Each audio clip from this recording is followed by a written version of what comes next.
it felt very like stream of consciousness, but then like researched, which I guess is like this podcast. So I hope I make sense to people. Oh my gosh.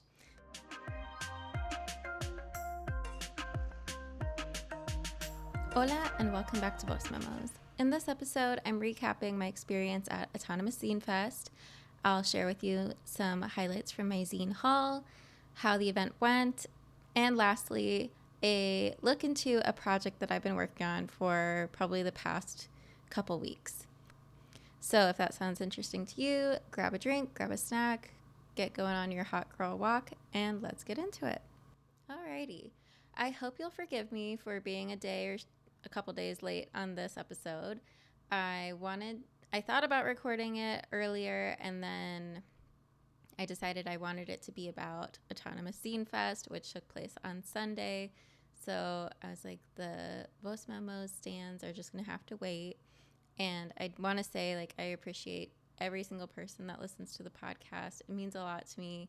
And even though it's a small following, I really appreciate having anyone listen to my babblings every other week. So, Autonomous Zine Fest. So last year I went to Insert Name Zine Fest, and that was a little bit more of a structured zine event where it required like signing up, and there were a limited amount of spots, so you had to sign up quickly. You had to pay for your table to help the fest cover the venue fees. And I will say I did make a lot more money at that zine fest, but I'm not really in zines for the money. Zines aren't really known to be like something that you make a lot of money off of, and that was one of the pillars of this Autonomous Zine Fest was free or low-cost zines. So more often than not, I will say I did a trade at this Zine Fest, and then there were a number of times where either like I just threw in a free zine or like just gave away a zine if I could tell someone was really interested in it. So I wasn't too worried about making a lot of money at this Zine Fest, and I just charged $1 for each zine to keep it easy for me. So that was the logistics. Like, that's the premise of the fest is like no registration, just show up. And a lot of people showed up. I heard it was bigger than the previous year. And somebody made a comment, which was kind of funny. Like, as I got there, I showed up probably like 20 minutes after it officially started. It was from 3 to 7. And I showed up, and everyone's lined up along the sidewalk. And to me, I'm like, this makes sense. Like, of course we're along the sidewalk. Then people can walk past, and it's easy to, like, approach people. You don't have to, like, step over anyone's blanket because it's just, like, blankets. Some people brought tables. Some people had, like, full-on tents. But, like, most people just like kind of set out their zines on a blanket, and a lot of people came with friends, so it was kind of like almost a picnic zine fest, I would say. So to me it made sense, like, let's be along the sidewalk. It had also rained, so you wouldn't want people to like have to walk through the mud to get to you. And the spot I sat up in, it was a little muddier than like ideally it would have been, but it was fine. People came over.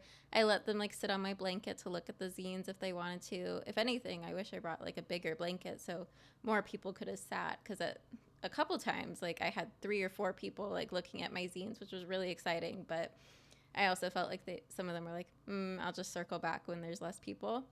So that was cool.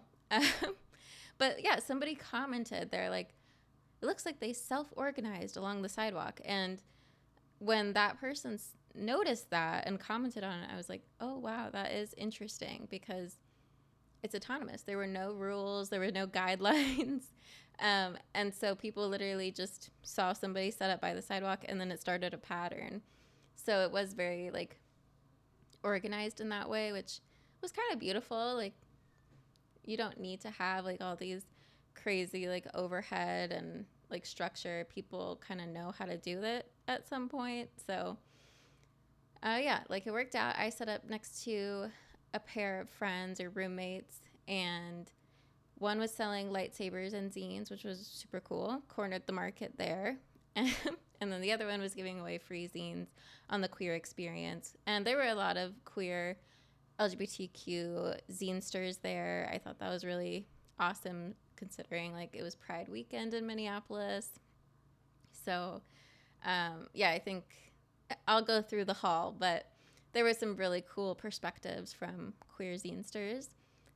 I didn't want to be stressed prepping for this Zine Fest, and in some ways that worked out for me, and in some ways it didn't. For example, if you're watching the video, you can see in the background my little stand I made for the Zine Fest.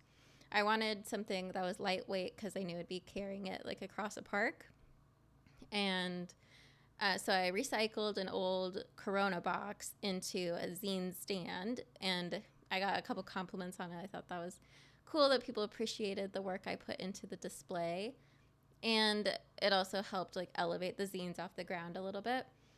So that was like a project for one night. It was just creating a zine stand, and I didn't feel stressed. Like that just kind of came up. I just came up with that. I didn't plan to do that too far in advance.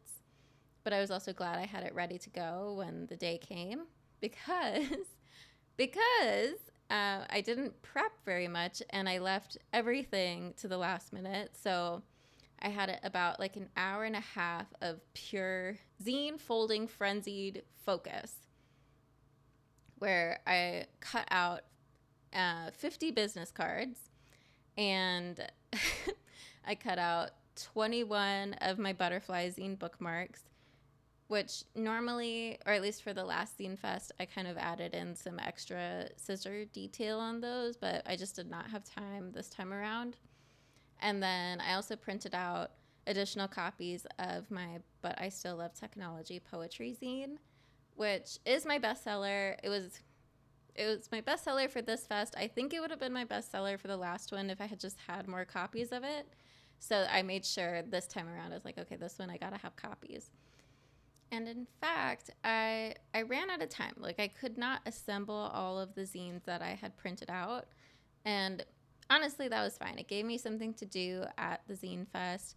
I just kept folding, and it also gave me something to do. Like I feel like I'm not very good with the customer interaction where, I mean, people need to browse your zines. It's not something where you can like give them a tour of your zines. And most of my zines, I would say, are pretty self-explanatory. Like, they're not very abstract. So I don't want to, like, over-explain what they are. I just want the people to, like, read through them, skim through them, and decide if they want to buy it or not. So the folding at the Autonomous Zine Fest let me, like, do something while the customers browsed, which, like, worked out. And by the end of the Zine Fest, like, I didn't have anything left to fold, obviously. Like, I got it done within the first hour or so, but it did help make the time go by really fast. I think the whole fest went really fast, and that was the case last year, too, with Insert Name Zine Fest. So I think I just really enjoy these types of events. I love being in person. I love seeing people resonate with the art. I love seeing other people's art. Like, the trading in itself is such a huge part of these fests, and I was on the fence if I was going to go to Insert Zine Fest, but I might just go and trade. Like, you don't have to be tabling to trade. And actually, it's kind of easier because then I can just, like, go through and trade with everyone that I want to and then leave. So I'm kind of excited to go trade at Insert Name Zine Fest. It's coming up pretty soon. So, yeah, like, I think I ended up making maybe like $25 total at this Zine Fest, which covered the cost of some earrings I picked up there, so that was perfect. So I made like a $6 profit in the end. Like, it was great. And I mean, most of my zines were already printed out. It kind of felt like all the supplies were free. Like, I didn't buy any new paper even. I didn't buy new ink for this. So, like I said, I'm not in it for the money, but it is nice to at least break even. And I will say, like, I didn't have to pay a tabling fee, so I was already starting at a good spot. So I guess, like, I might as well get into the zine haul because that's the most exciting thing. Like, you can check out my zines at angelageorge.com/zineland. And that's my dedicated site to all my zines. There's a couple on there that I didn't even bring to Zine Fest because I didn't really want to print out more than, like, I was already like so like limited on time, so I could have printed even more than I had, but the display was full, so I was like, we'll leave it at that. I already have so many zines printed, I don't really need to store more zines. So yeah, let's take a look at the haul. I'm going to start off with one of my favorite ones, and I'm not going to read them all, but I will just like show you if you're watching the video, and then I'll give you the highlights if you're listening. This one's called Embrace Technology, Robots Ranked by Huggability. And I don't know all the robots in here. Bender is number 9. And Neptur from Adventure Time, he's number 7. It says, probably needs a hug more than anyone else on this list. And I love that so much because it's so true. And then the Iron Giant, number 4. BMO's on here. Like, I love this zine. And it's just by Finley. So you kind of had to be there to get it. This next one is a one-of-one collage zine, and I really love these because they're just so unique and fun, and it is inspiring me to like try to make one of these myself, but I don't know, I already collaged the whole like zine display this time around, so I was kind of collaged out for this round of zines, but maybe the next time. There were a lot that were like a little more unique, I think, just like in terms of folding. This next one, like, it looks like a mini zine, and I was actually so dumb when I opened it. I was like, where is all the print? I was like folding it the wrong way, but then it unfolds into a big print, and I'm a big fan of those kind of zines that unfold into something because it just plays on the whole like structure of a zine. And I get so inspired every time I go to an event like this because everyone does zines so differently. It's like a little preview into their mind. So if you can, I'd really encourage you to watch this episode on YouTube because you'll get to see some of these really cool zine visuals. Because some of these, like, I have some poetry zines and I'll read an excerpt, but some of these are just like a visual experience. This next one is, it caught my eye because it's like printed in all red. And it's called Dating App Hell. And it's just been like kind of the perspective of somebody that's stuck on the dating apps and they're just not really working out. I mean, spoiler, eventually they just delete all the apps because it's not worth it. But I think this one is very timely. I haven't been single in years, thank God. But I never hear anything good about being single. Like, I think it's really tough out there. I think there's actually studies out there that like Gen Z's dating culture is really hard and Gen Z's just dating less because of it. So I get it. And I sympathize. I empathize. Some of these are just like really cool comics and I would love to do. Oh, I didn't even notice this one. Like, you unfold the cover and it becomes a whole scene. So I don't know. I was just glad people were so willing to trade because then I got to get so many cool zines. This next one is a poetry zine, a mini poetry zine, which I should experiment with the mini size more.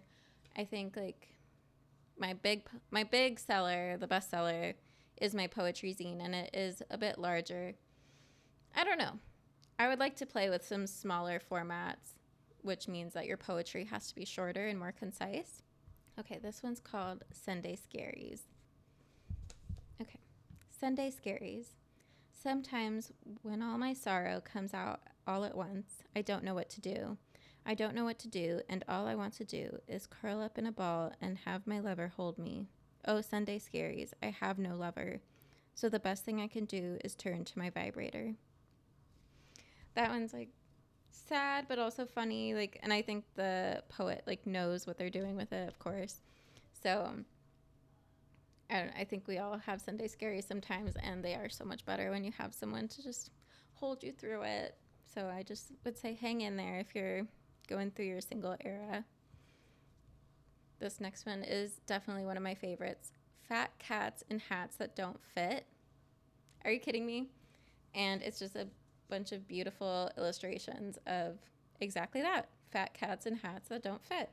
This one really inspires me to just like turn my sketches into a zine. I've done that at least one time. I mean, a lot of them are like a lot of my zines are very illustrative, but just having a pure sketch oriented zine is really cool. And then, like I said, there was a lot of queer representation at Zine Fest. This one was from my neighbor, HJ, and it's called You Look Silly, Consequences of Calling People the Wrong Name on Purpose. And I think it's just like a really sad story that happens to a lot of people that go through a name change, and just people around them are assholes that don't respect it. So I just love that it can make it feel a little bit lighter for something that's such a serious topic. And that's what zines are so great at doing, is like breaking down big, overwhelming topics into something that like fits in the palm of your hand. So that's really like the power behind zines. This next one is like a beautiful printed collage style zine with like little snippets of poetry. And on the back it says, this zine was originally typed with a Smith Corona typewriter on pictures cut from National Geographic magazines, constructed inside a tiny photo album found at an antique shop. The words are mine. And I love the concept of this. It makes, like I said, I'm feeling really inspired to do a collage zine.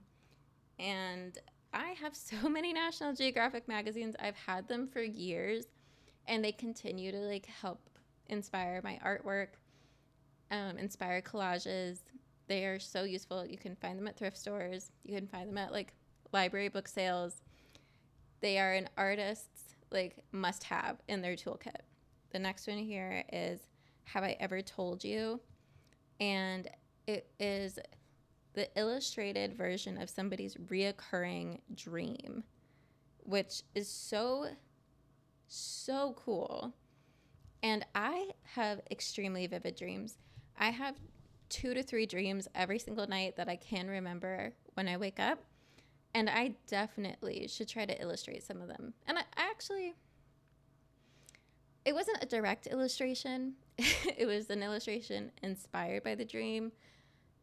I had this dream that my dad saved us from a crocodile that was like in our house. And then later I had an assignment for my drawing class to make a coloring sheet. And so I was like, I had that alligator on my mind, or crocodile. I don't really know what it was. So I made like a monster truck alligator, not directly illustrated for the dream, but definitely inspired by a dream.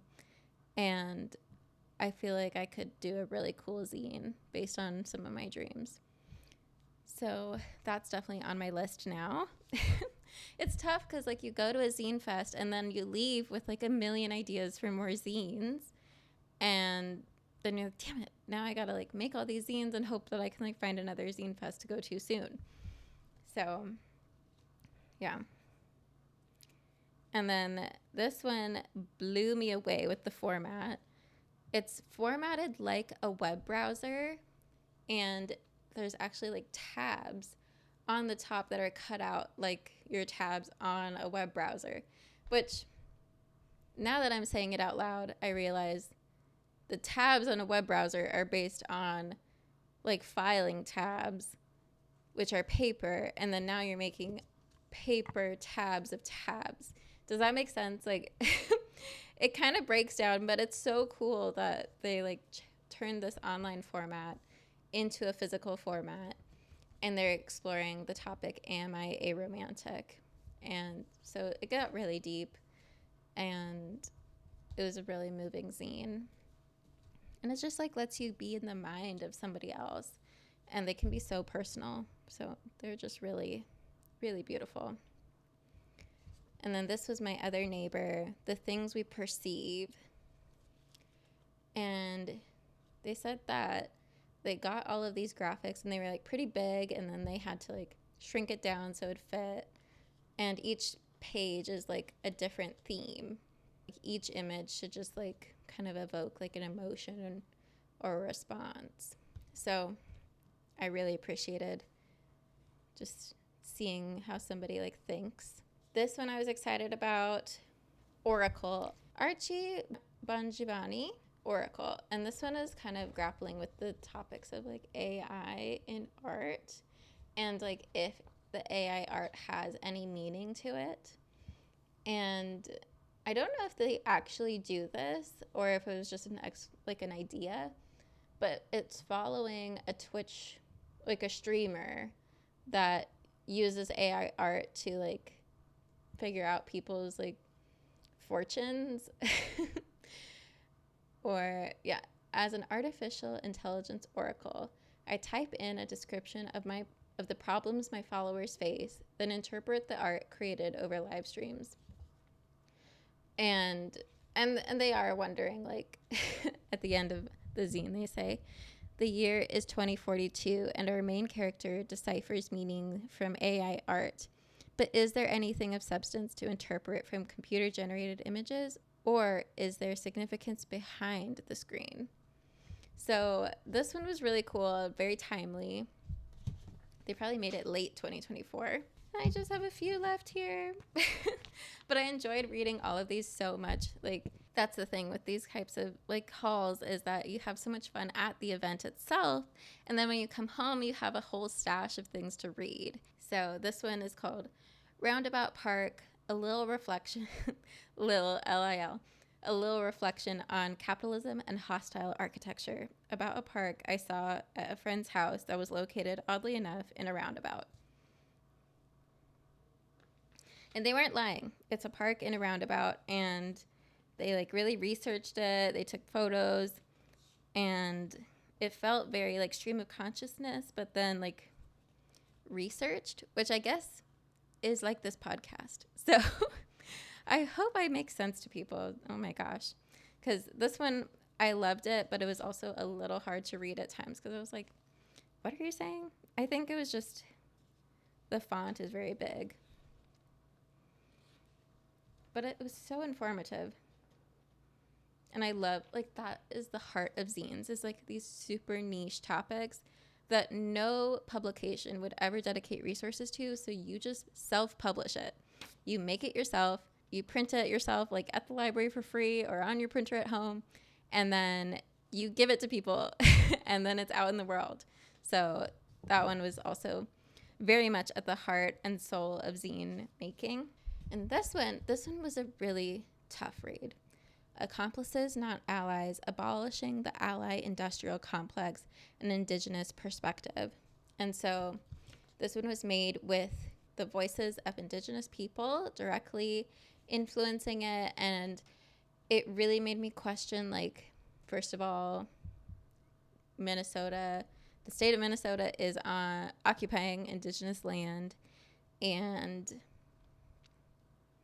I mean, we should be thinking about that every single day. We should be actively deconstructing that in any way that we can. And I'll just read like this last part in kind of the suggestions for some ways forward for anti-colonial accomplices.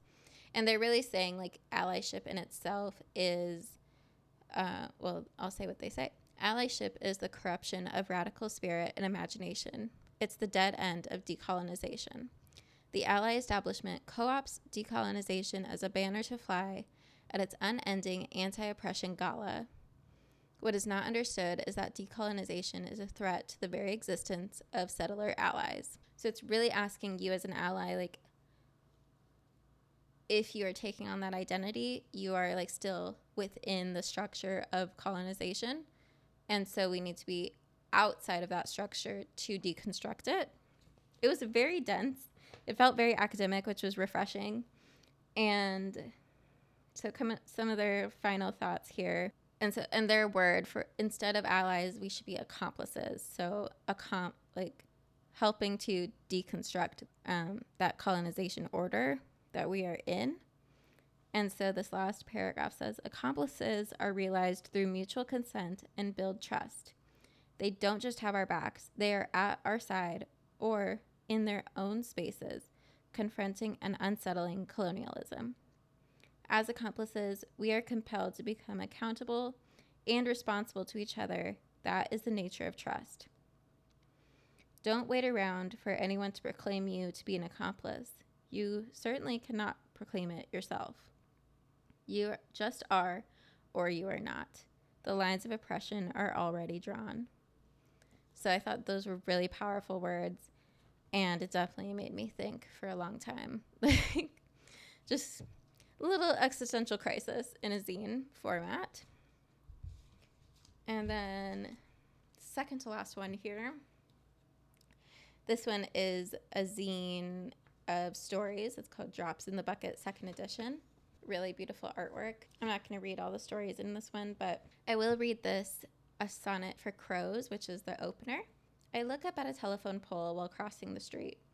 A pair of weather-worn canvas sneakers dangles like a noose, while my friends, the crows, observe the passers-by from their perch atop the pole. It is often a trio of them standing there, and I wonder if they are the same crows each day I pass through. Where is the rest of the flock? No, sorry, the murder. Returning to town hours later, stepping off the trolley, I look up at the pole once again. The crow, with a glint of silver in its feathers, has separated from the rest in pursuit of a dusty brown rat, whose oblong form darts between the agile pecks of the seasoned Crovus, eager to puncture flesh. Who will draw first blood, I wonder? That one's a little ominous, but don't worry. We are ending on a high note with hot takes on queer online dating. This one was so awesome. Another one of my nearby neighbors, and they were just giving this one out for free, which was so cool. And it's an interview style. So this person interviewed their friends on queer dating. And the opener, like, this one made me laugh so much. And I am not queer, but I think queer people can be so funny.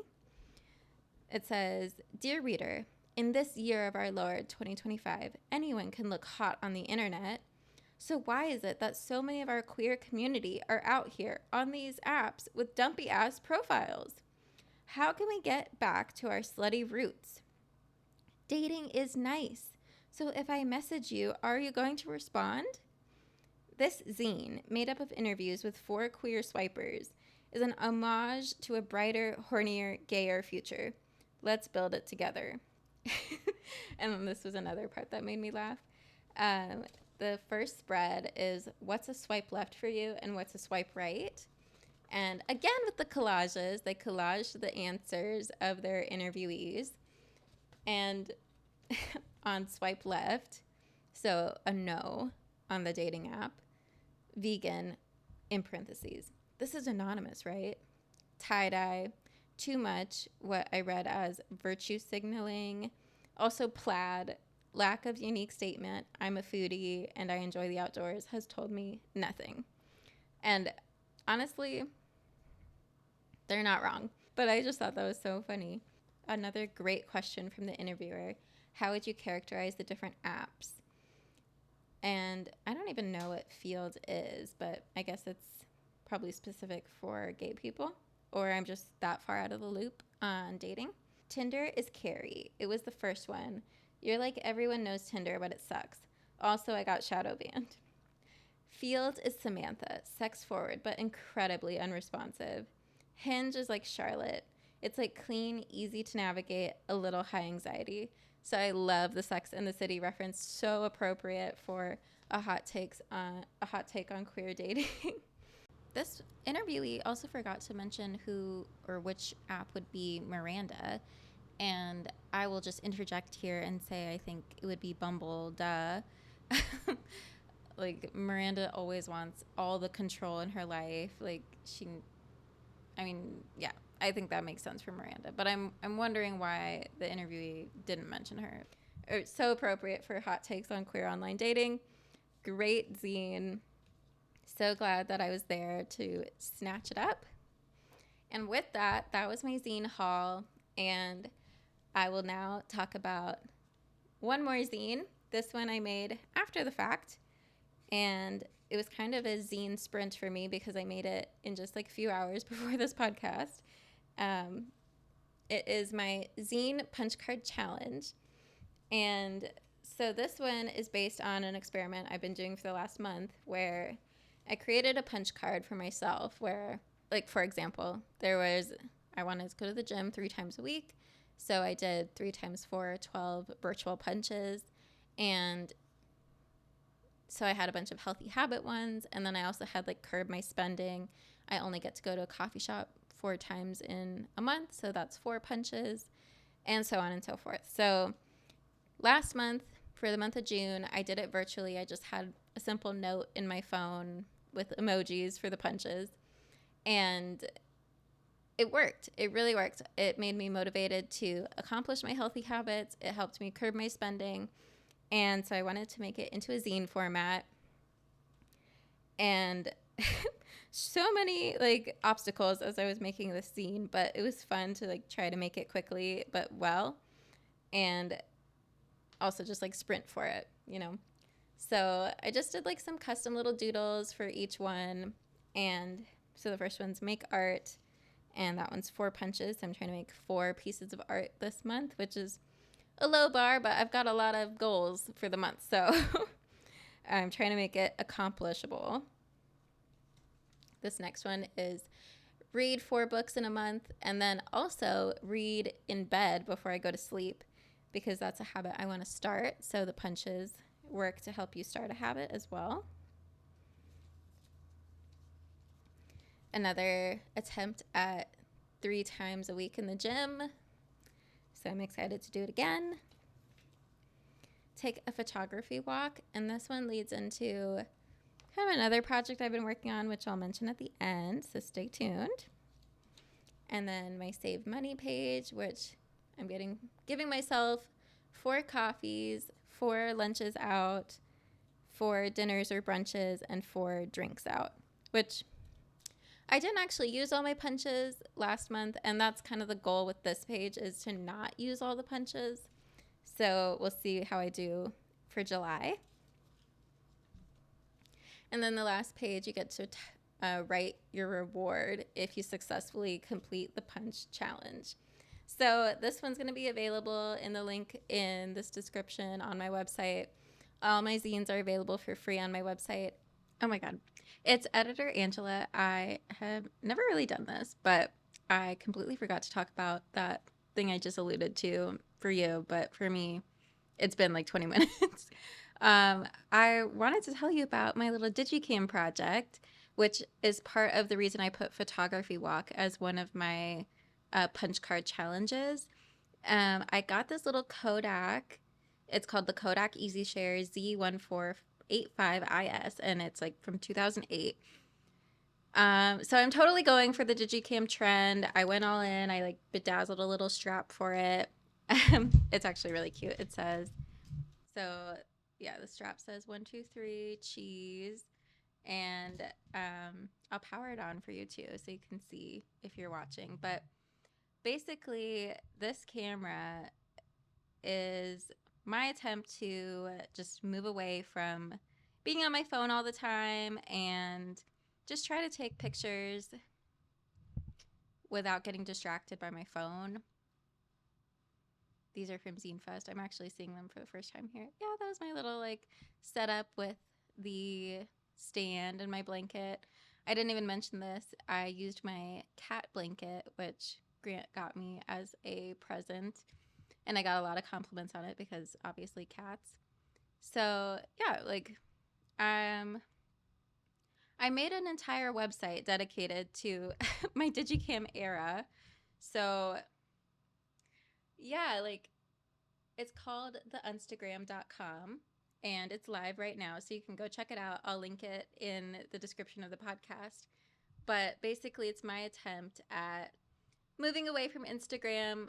That's why it's called Instagram, although I did not want to get sued, and Instagram.com was taken. So the Instagram, and yeah, check it out.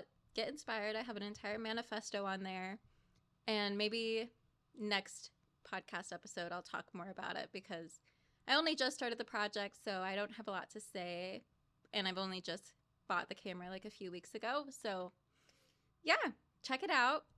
That's all. Now back to the end of the podcast. If you're new here, thanks so much for listening. If you have been with me for a while, again, thanks for listening, and I'll see you in the next one. Bye.